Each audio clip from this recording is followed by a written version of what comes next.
Did anybody have Kyle Busch getting arrested in 2023 on their bingo card? I sure didn't. Hello everybody, welcome back to a brand new video here on the channel where we are checking out some recent news in the Cup Series over the last 2 days. We got some big news on Kyle Busch and as well as some unfortunate news on Todd Gilliland and a typical front row motorsports decision that we have seen them do in the past. But we're going to kick things off, well, with Kyle Busch, and this completely caught me off guard. So I opened Reddit yesterday and saw some rumors kind of floating around of some documents, like government documents, that were saying that Thomas B got arrested, and the thread quickly got taken down. But it wasn't long until Kyle Busch came out with his own statement on Twitter, and he confirmed himself in late January. Samantha and I enjoyed a several-day vacation in Mexico. When departing the country, my handgun was flagged during routine screening at the airport. I have a valid concealed carry permit from my local authority and adhere to all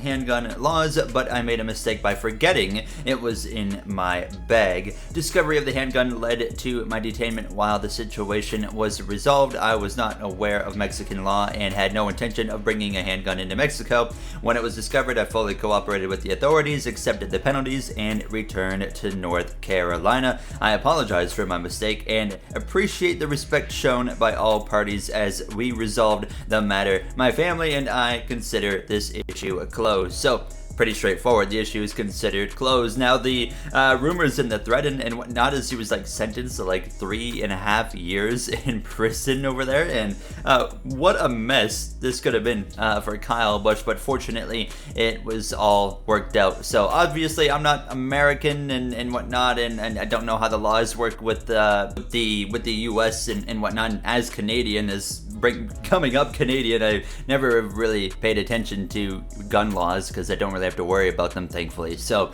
I don't know a whole much about the whole law situation for as well, just internationally. But I'm glad that it was resolved for Kyle Busch and they can move on after Kyle Busch had a great clash weekend in Los Angeles, finishing P3 after getting completely dumped by Joey Logano and marched his way back through the field and had a absolutely fantastic finish. So, I mean, let me know down below what you thought of this whole situation, and I'm excited to see what Kyle Busch can do, though, moving forward through the rest of the 2023 season. I really think he has the potential to have an even better season with Richard Childress Racing, possibly, than he had last year with Joe Gibbs Racing. Next up, though, it's a bit of an unfortunate situation involving Front Row Motorsports as well as Todd Gilliland. So Todd Gilliland, in his second season of NASCAR Cup Series competition, in my opinion, had a very solid rookie season. It wasn't spectacular, but it certainly wasn't a bad rookie season by any means. However, it was confirmed by Front Row Motorsports today that Gilliland is no longer going to be full-time in the number 38 car this year, as they are actually going to be bringing on Zane Smith to do a handful of races in that car. And to be exact, Zane Smith is going to be racing in that 38 car at Phoenix in March, Talladega, Coca-Cola 600 in May, and then he's going to do Sonoma as well as the Texas playoff race and the Charlotte Roval playoff race. So a handful of races there. He's also doing the Daytona 500, just obviously not in that number 38 car. He'll be in a third Front Row Motorsports car. On top of that, obviously, Zane Smith is going to be doing the full Truck Series season, but I'm curious to see how he is going to do. He actually, remember, did a cup race last year for Chris Buescher when he was out for COVID. I believe it was Gateway, and he actually ran pretty well, so it was pretty impressive there from him. But just a really, once again, not surprising, disappointing move from Front Row Motorsports, however, in my opinion. Todd Gilliland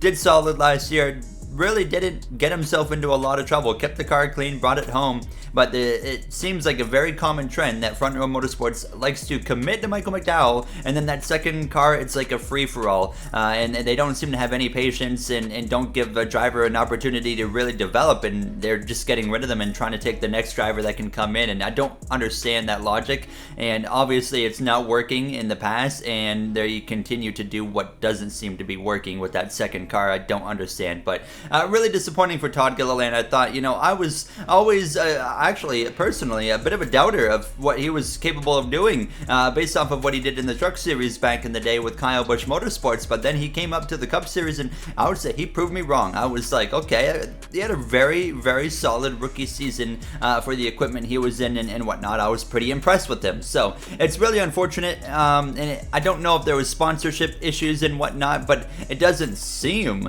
like sponsorship is being noted from what I've looked into so far. It just seems like something that FRM wants to do themselves. At the end of the day, though, I guess you could just quite simply just say it is what it is, and we just have to move on and just accept that is going to be what it is. So the other little thing that was kind of hinted at here, not hinted at, but talked about, was actually NASCAR themselves addressed the Ty Gibbs cockpit fire that we saw in practice at the Clash. Not much was said aside from it seems to be something that came from the mufflers in the car that they used for the first time this weekend in LA. And by the way, let me know what you thought of the mufflers down below in the comments. I personally always stand by in every motorsport. I don't care what the car sounds like. I don't care what the car looks like. If it puts on good racing, I will come and I will watch. Always. I'm not too crazy over things that don't matter in the end. I'm about the actual product of the racing. So